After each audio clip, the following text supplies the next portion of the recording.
देखिए प्रकाश संश्लेषण हम पढ़ रहे हैं ना, ठीक है। तो प्रकाश संश्लेषण के दौरान कौन कौन सी प्रक्रियाएं होती है, अगर हम डिटेलिंग बात करते हैं तो क्या होती है, जो प्रकाश संश्लेषण की क्या होती है, अपक्रिया होती है या क्रिया होती है, दो स्टेप में कंप्लीट होती है। एक होता है प्रकाशिक अपक्रिया और एक होता है अप्रकाशिक अपक्रिया। लेकिन क्लास 10th के लेवल पे हमें उतना डिटेल ठीक है नहीं पढ़ना। एनसीईआरटी में जो दिया पॉइंट दिया हो उसको हम बता रहे हैं। एनसीईआरटी में ही क्या हुआ, 3 पॉइंट दिए हुए हैं, इन्हीं को तीनों का अगर हम याद कर लेते हैं तो हमारा क्या प्रकाश संश्लेषण 10th लेवल तक कंप्लीट है, तैयार है, ठीक है। तो देखिए पहला स्टेप क्या है, क्लोरोफिल द्वारा, क्या है, क्लोरोफिल द्वारा ऊर्जा का अवशोषण करना पहले स्टेप में होगा। प्रकाश संश्लेषण की क्रिया तभी चालू हो जाएगी जब क्या होगा, ये क्लोरोफिल क्या करेगा, ऊर्जा का अवशोषण करेगा, ठीक है। और जो क्या होता है, सनलाइट्स क्या होते हैं, आते हैं फोटॉन्स के रूप में आते हैं, सिर्फ बंडल्स के रूप में आते हैं, पैकेट्स के रूप में आते हैं, ऐसे खुले फॉर्म में क्या होते नहीं आते। दूसरे स्टेप में क्या होता है, जो प्रकाशीय ऊर्जा है उसका क्या होता है, रासायनिक ऊर्जा में क्या होता है, रूपांतरण होता है।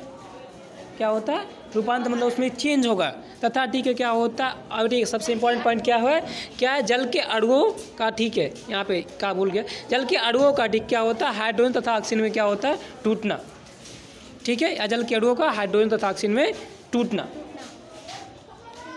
ठीक, कोई दिक्कत। तीसरा स्टेप क्या होता है, कार्बन डाइऑक्साइड का क्या होता है, कार्बोहाइड्रेट में अपचयन, मतलब जो क्या होगा, कार्बन डाइऑक्साइड क्या होगा, ठीक है, ये कार्बोहाइड्रेट में बदल जाएगा, यानी कि ग्लूकोज पहले बनेंगे, ठीक है, फिर ग्लूकोज से क्या होगा, कार्बोहाइड्रेट या क्या होता है, स्टार्च क्या होता है, बनता है।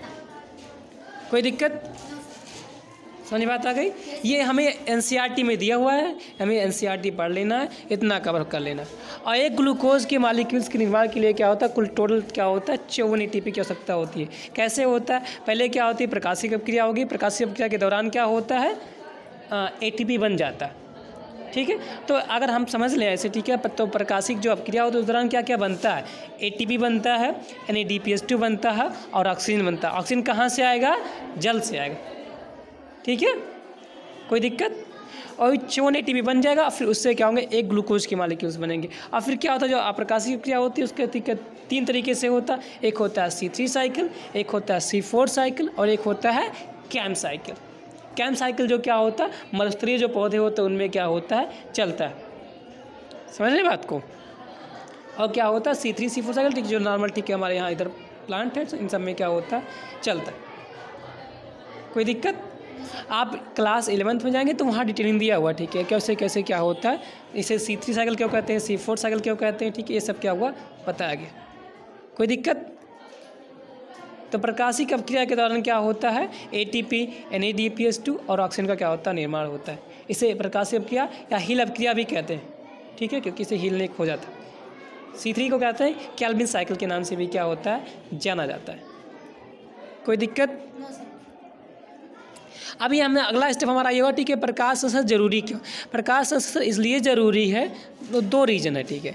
एक रीज़न तो ये है, प्रकाश संश्लेषण इसलिए ज़रूरी है क्योंकि क्या होता है, इस पृथ्वी पर जितने भी जो क्या होते हैं जीव होते हैं, सब अपना भोजन नहीं बना पाते, विषमपोषी जीव अपने भोजन के लिए दूसरे पर निर्भर है। तो सभी के भोजन के लिए क्या है, पृथ्वी पर पाए जाने वाले सभी जीवों के भोजन के लिए क्या होता है, प्रकाश संश्लेषण उपयोगी है, ज़रूरी है, पहला पॉइंट। और दूसरा पॉइंट क्या होता है, प्रकाश संश्लेषण इसलिए भी ज़रूरी है क्योंकि जो हम श्वसन की प्रक्रिया कर रहे हैं उस दौरान क्या होता है, ऑक्सीजन का उपयोग हो रहा है। ऑक्सीजन कहाँ से आता है, इन्हीं पेड़ पौधे से आता है, हरे पेड़ पौधे से आता है, ब्लू ग्रीन एल्गी जो है, नीले हरे शैवाल है, उनसे आता है। और क्या होता है, क्या कह सकते हो, प्रकाश संश्लेषण के दौरान जो प्रक्रिया हो रही है, ठीक है, उसी दौरान क्या होता है, ऑक्सीजन रिलीज हो रहा है और उसी का हम उपयोग कर रहे हैं। तो मेन 2 रीज़न है प्रकाश संश्लेषण का होना, किसके लिए, भोजन के लिए और ऑक्सीजन के लिए, ठीक है, कोई दिक्कत।